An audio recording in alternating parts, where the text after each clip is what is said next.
Must be nice. Yeah, it's a different way of life, but it, you know, it's a great deal out there.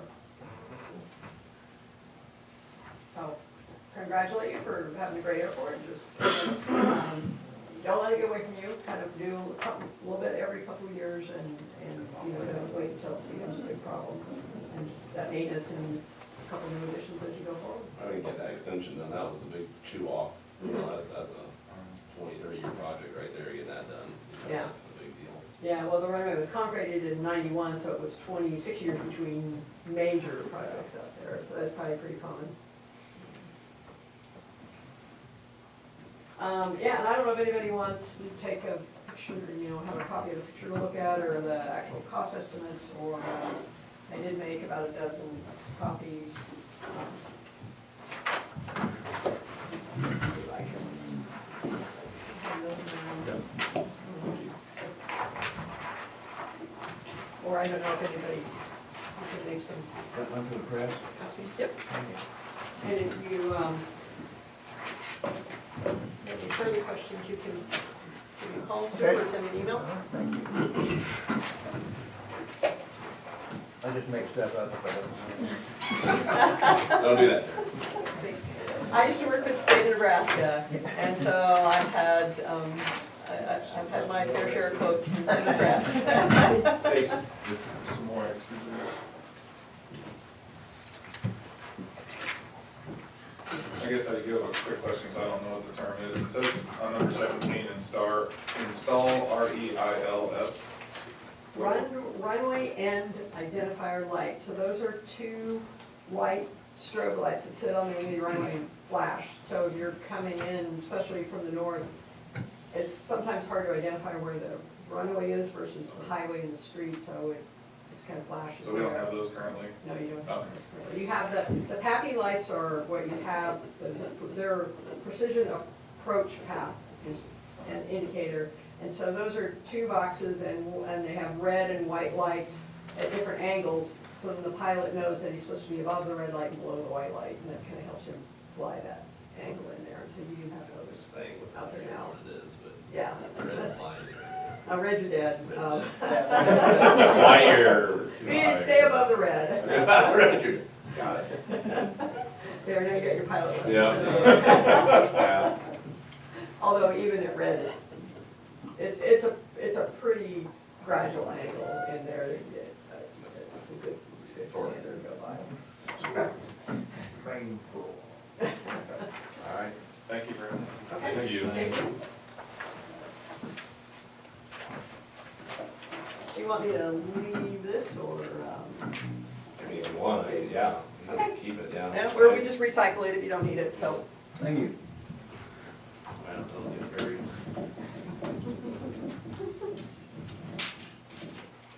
And if you guys have any more questions or input or whatever, just pass it on, you know, because then I can get to Diane too, Yeah, and we keep are it something gonna, tonight or tomorrow or yeah, whatever. we're gonna wrap it up before Christmas and get locked at bay, so if there's any changes we need to know about, we can get those in there and get it done, or get it off to review. And then like any other federal project, it's another few years before you close it. Thank you. Thank you. Next item on the agenda is formal actions, is approve the personnel holiday for 2020. Any questions on the staff? So we usually do it one day, yeah. Okay. So Been moved. moved by Councilman Greenbaum that we approve the employee personal holiday for 2020. Do I have a second? Second by Councilman Adolph. Got a new guy on the record.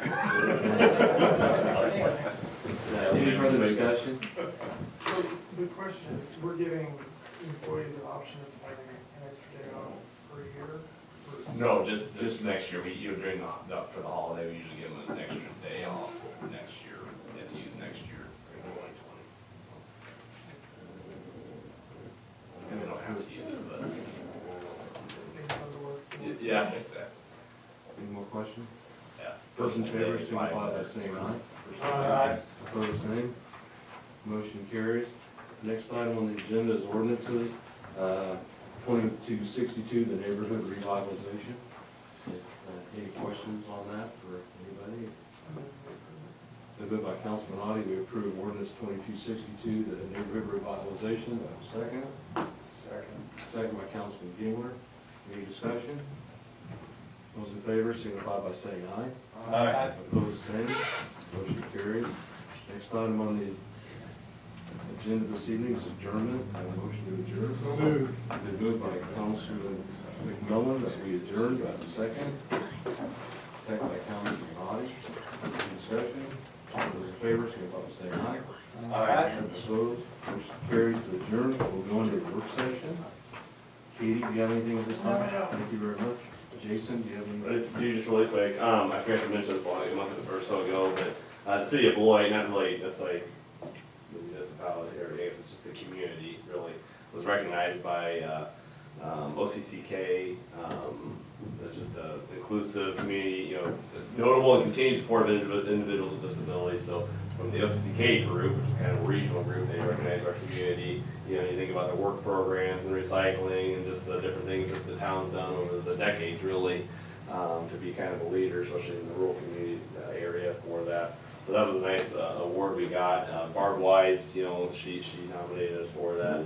And then that kind of led to an even bigger award, which is, this is kind of a cool thing they do. This is actually made by some folks that, are able to use services that, organizations like OCCK provide. So they actually make the award and they're just chosen, so they're pretty excited about, they're already getting chosen to be part of the award. So I think it's really cool to be hanging it in the kind of administration side. But again, City of Beloit, this is done by InterHab. So InterHab's kind of their overarching agency that kind of not oversees, but it's kind of the association for all of the OCCK type entities in the state of Kansas. So again, we went down to Wichita and accepted this award. I think the county was also recognized as well at the same time, but again, there's a nice video montage put together about, the things that different people in Beloit have done over the years to make Beloit a more inclusive place and help support those communities within our own community. So kind of making them just be a part, like it's just a normal thing. So it was pretty cool. This is a really cool thing. So that was neat for our town to be recognized, in front of, I don't know how many people were in that. It was at Hilton or Hyatt or something downtown. I can't remember. It might have been 600 people there. So it was pretty cool. Then I got a couple thank yous to pass along. We posted the Beloit High School freshmen look at the power plant a couple weeks ago, so they're really big into power and solar and all that stuff, so they thought that was really cool. And then Sullivan Valley Transportation that says thank you for the support, local support. I think we've been doing about $10,000 roughly for that Sullivan Valley Transportation, which is a good thing. It keeps a lot of people here in town that otherwise wouldn't be able to. And then, last but not least, got a lot of show and tell today. We got a State of Kansas Senate tribute. I think Elaine Bowers really ran that, of course, and she sent it to us again for the recognition that we received from InterHab and OCCK. So this is pretty cool. So a lot to be proud of here in town and all the other things that are great here. But it's nice for our community to get some recognition on the local, but also the state level. It was nice he was able to go overseas for that. Yeah, it was really cool. It was probably one of my more, usually I don't like those things, but that event was pretty, I'd go back, because the videos were pretty crazy, and the people were just all, just hilarious, and just great, they were just awesome. So it was pretty heartwarming, and makes you, thankful for people that, all the effort that goes into that type of thing. But yeah, a lot of feel good type of stories makes you happy to be a human once in a while when you see stuff like that going on. Good deal. Okay, next under discussion item is the pay scale adjustment. Lead us through that, Jason. Yeah, this is kind of that annual thing, about to give especially new council members some background.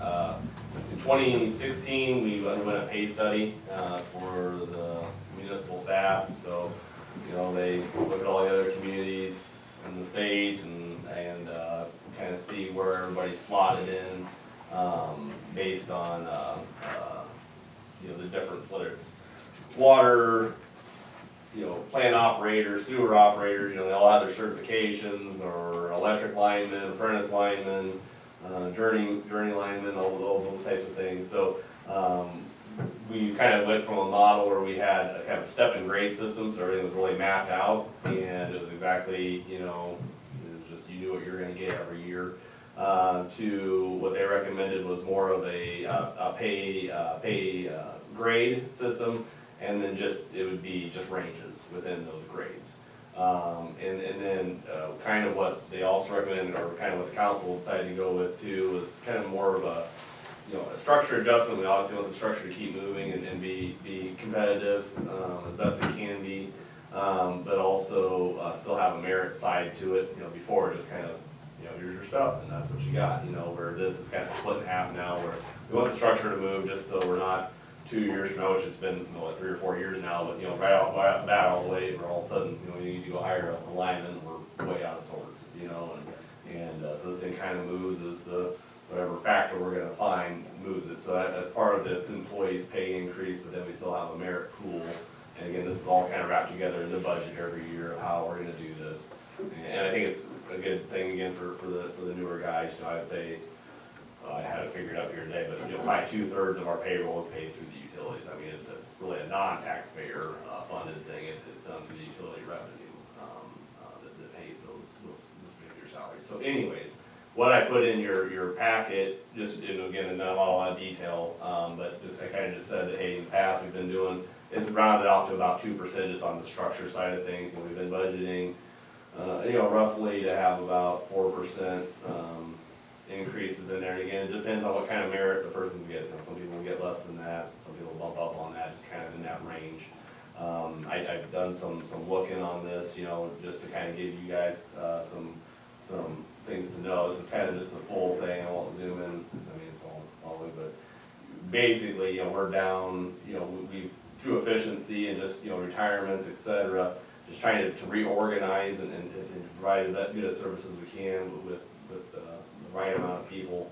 I'd say we're down 15-18% on our staff, and we're down about 11 on our staff, 10 on our staff numbers over the last 3.5 years.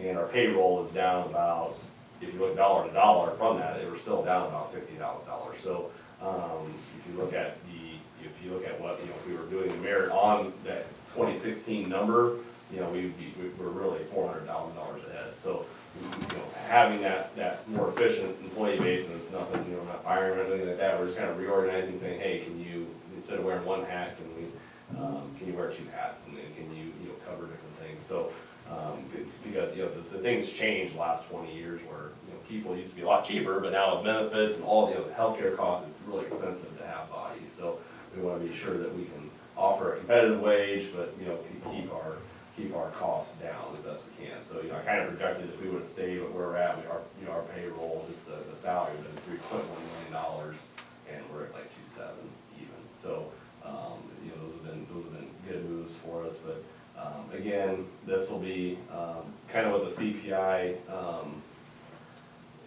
What we used to get our number from was like from who did it. They don't really use that reporting more, like an ERI salary survey number, but kind of what I pulled was just what's this, you know, the consumer price index is doing, and then the core inflation rate, which is kind of 2 different numbers. One has fuel and all that stuff in it, which, as we know, fuel's kind of done this here recently, so it kind of pulled that number down.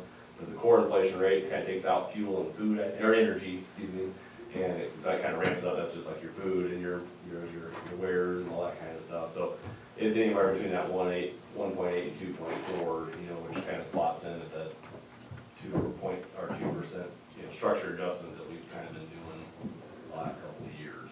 So I just want to give you that information. You guys can discuss or ask questions.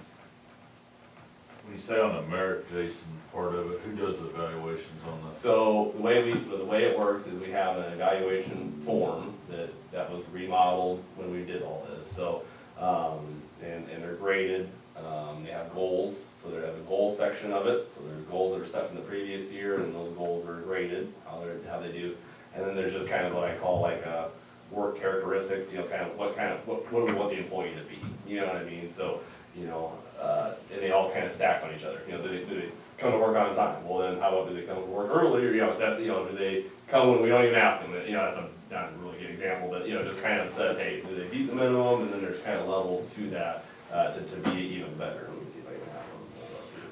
Your department heads do. Yeah, the department heads do each one, and then they pass them through me, because I wanna make sure there's some consistency to it, that they're doing it correctly. There's usually a little narrative section, so it's not a lot of writing for them, so they don't have to do all that, but then there's a little narrative section. And so, and then that just spits out a merit pool participation rate, you know what I mean? So they're scoring kind of in the lower parts, then that's what they're gonna get. There we go. There we go.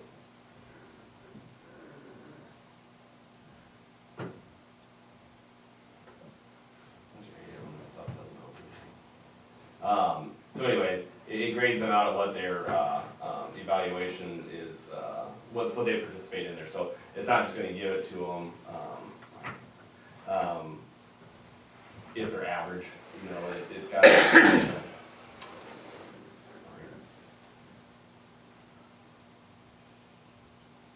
Okay, so yeah, here kind of the objectives part of it, so that's gonna be graded separately. Right here, and then it's all weighted, you know, because some things are out of their control, you know, even on the objectives, you know, there's something, if we don't get in the tools or the money,